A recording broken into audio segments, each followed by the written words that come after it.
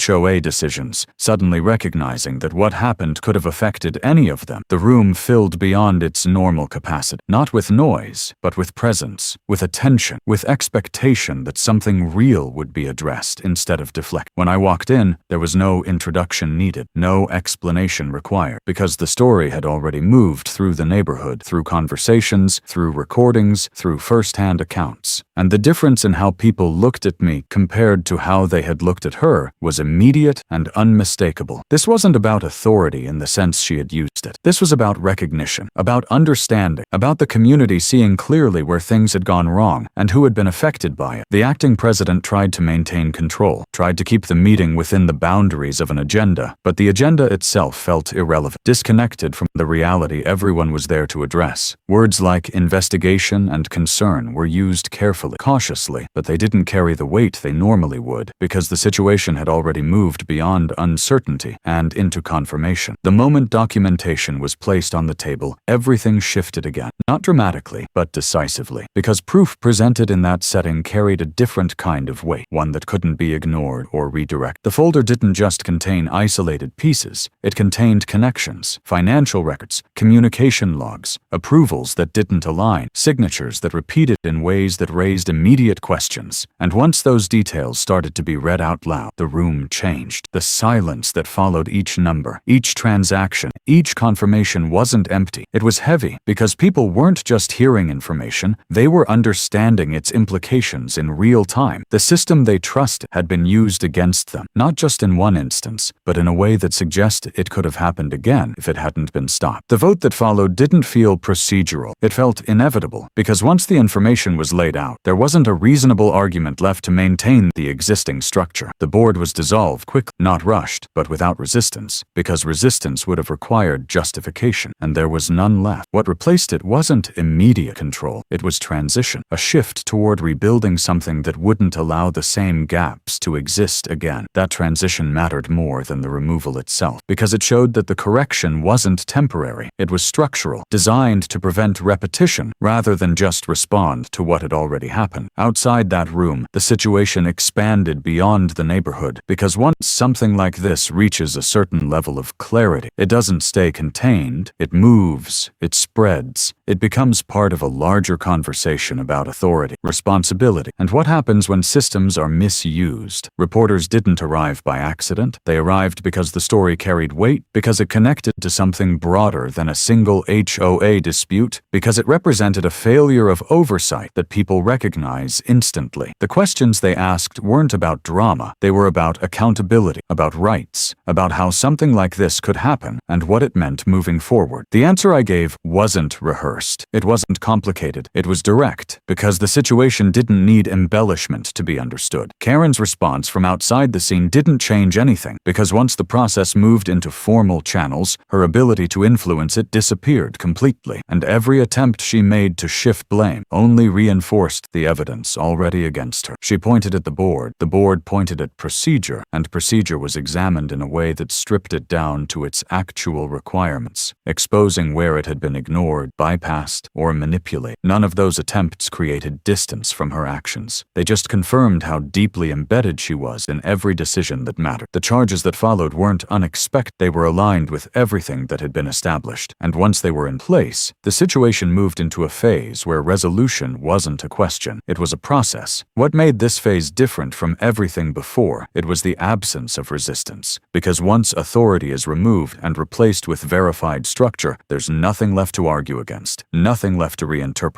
nothing left to reshape. The consequences didn't arrive all at once, but they arrived consistently, each step reinforcing the last, each decision building on confirmed evidence, until the outcome was not just clear but unavoidable. This wasn't a reversal, it was a correction, and that distinction mattered, because it ensured that what happened wouldn't simply reset the situation, it would redefine it in a way that prevented the same abuse from taking hold again. What followed didn't feel like victory in the way most people expect it to, because there was no loud moment, no celebration, no release of tension. It snapped everything back into something easy or familiar. Instead, it settled in slowly, quietly, like a weight lifting without announcement, leaving behind something steadier, something more controlled, something that didn't need to prove itself anymore. The house wasn't reclaimed through force, it was restored through correction, and that distinction mattered, because nothing about what happened needed to be repeated or reinforced once the truth had fully taken its place. The locks were changed back without urgency, the door opened without resistance, and stepping inside didn't feel dramatic. It felt exact, like returning something to where it was always supposed to be, rather than taking it back from someone else. The flag was folded properly this time, not displayed as decoration, not placed for appearance, but handled with the respect it was meant to carry, and when it was handed back to me, there were no words attached to it, just understanding. The man who had been inside didn't linger, didn't argue, didn't try to justify anything beyond what he had already said, because his position had already been separated from hers, his involvement clarified, his intent understood, and that clarity allowed the situation to close around him without dragging him further into something he didn't create. He apologized once, simple, direct, and I accepted it just as simple, because there was nothing to gain from extending his role in a situation that had already moved past him. My guys stayed until the light started to fade, not because they needed to, not because anything required their presence anymore, but because that's what they do. They stay until things are stable, until the environment matches the outcome, until there's no chance of anything shifting back into uncertainty. We sat on the steps, not talking about what just happened, not breaking it down, not analyzing it, just existing in the space as it reset itself around us. When they left, it wasn't marked, no announcements, no goodbyes that carried weight, just engines starting, vehicles pulling away, and the street gradually returning to its normal rhythm. But that normal wasn't the same as it had been before, because once something like this happens, the baseline changes. The way people see things changes. The way systems are trusted changes. The email from the HOA came the next morning. Subject line direct, urgent, calling for a meeting that everyone already knew wasn't optional. And reading it didn't feel like concern. It felt like recognition, like they understood that whatever control they thought they had before was gone, and that this time they weren't setting the terms. The meeting itself reflected that shift immediately, because it wasn't empty, it wasn't routine, it was full, every seat taken, people standing along the walls, attention focused before anything even started. Karen's absence in that room carried more weight than her presence ever did, because it represented finality, not just removal, but consequence, something that couldn't be undone or reframed. The acting president tried to maintain a structure, tried to guide the discussion through formal language, but the room didn't follow that approach, because the people there weren't interested in controlled wording. They were interested in clarity, in accountability, in understanding exactly how something like this was allowed to happen in the first place. When I walked in, there was no reaction that needed to be managed, no tension that needed to be addressed, just acknowledgement, quiet, steady, consistent, because by that point, everything that needed to be seen had already been seen. I sat down without speaking, without presenting anything immediately, because the situation didn't require urgency anymore. It required completion. The moment the documents were placed on the table, the room shifted again, not in surprise, but in confirmation, because this wasn't new information. It was structured information, organized, clear, connected in a way that removed any remaining doubt. Financial records lined up with actions, communications matched timelines, approvals were traced back to points where they shouldn't have existed. And once those connections were made visible, the conversation stopped being about what happened and started being about what needed to change. Questions came, but they weren't chaotic. They were direct, focused, aimed at understanding the gaps that allowed this to occur. And each answer reinforced the same conclusion, that the system wasn't just misused, it was left unguarded long enough for misuse to grow unchecked. The vote that followed wasn't delayed, wasn't debated endlessly. It happened quickly, because once clarity reaches a certain level, hesitation disappears, and the board that once held control was dissolved in a matter of minutes, not out of anger, but out of necessity. That moment didn't feel loud, it didn't feel dramatic, but it carried weight, because for the people in that room, it represented a shift from something restrictive to something accountable, from something controlled to something balanced. Applause started, not overwhelming, not forced, but steady, and I didn't join it, because the moment didn't require participation, it required recognition, and recognition was already present. Outside, attention had already expanded beyond the neighborhood, because once something like this is exposed, it doesn't stay contained. It becomes part of a broader conversation, something people recognize, something they connect with, something that reflects larger issues about authority and responsibility. The questions that came weren't about spectacle, they were about meaning, about what it represents when someone uses a system designed for order as a tool for control, and answering them didn't require exaggeration, it required precision. The line I gave wasn't crafted for effect. It was simple, direct, and it carried further than anything else because it didn't try to do more than it needed to. Karen's attempts to shift blame didn't land, not because they weren't made, but because they arrived too late, after the structure had already closed around her actions, after the evidence had already been processed, after the narrative had already been established in a way that couldn't be altered. The charges didn't feel like punishment. They felt like alignment, like the system correcting itself in response to what had been done. And once that process was complete, there wasn't anything left to argue, nothing left to revisit, nothing left unresolved. What she lost wasn't just position, it was credibility, authority, and the ability to operate within a system she had once controlled. The weeks that followed didn't carry tension, they carried adjustment, small changes that restored the property, the environment, the routine, and those changes mattered more than anything dramatic because they reinforced that the situation was truly over. Fixing the mailbox wasn't about repair, it was about restoring identity, replacing something temporary with something permanent again. The doorframe, the small details, the everyday elements all returned to their original state, and with them came a sense of stability that didn't need to be questioned anymore. The chalk drawings returned too, simple, uneven, but present, and seeing them there again didn't feel like nostalgia. It felt like confirmation that the space had been returned to what it was meant to be. When the HOA was rebuilt, it didn't try to mirror what it had been before. It shifted, intentionally, towards something more transparent, more controlled in the right ways, less open to manipulation. And when they asked me to step back into a leadership role, the answer came without hesitation, because control wasn't the objective anymore. Balance was. Saying no didn't didn't create uncertainty. It created reassurance because it showed that the system wouldn't depend on a single person again, that it would function through structure instead of authority, concentrated in one place. Watching instead of leading became the right position, not passive, not disconnected, but aware, present, and ready if needed. Standing on the porch later, looking out at the same street, the same houses, the same layout that hadn't physically changed at all. The difference wasn't visible in structure. It was felt in atmosphere, in the absence of tension, in the presence of balance, in the way things existed without needing to be enforced. The memory of what happened didn't dominate that space. It sat behind it, quiet, contained, a reference point rather than a defining feature. The final letter arrived months later, formal, sealed, confirming everything that had already been established, closing the process in a way that didn't require reaction. I read it once, folded it, placed it away, and that was enough, because the outcome didn't need to be revisited to remain true. The flag went back up the next morning, raised slowly, not for attention, not for effect, but because it belonged there, and as it caught the wind, there were no words from the neighbors, no comments, no reactions, just presence, quiet, steady, understand, and that was enough.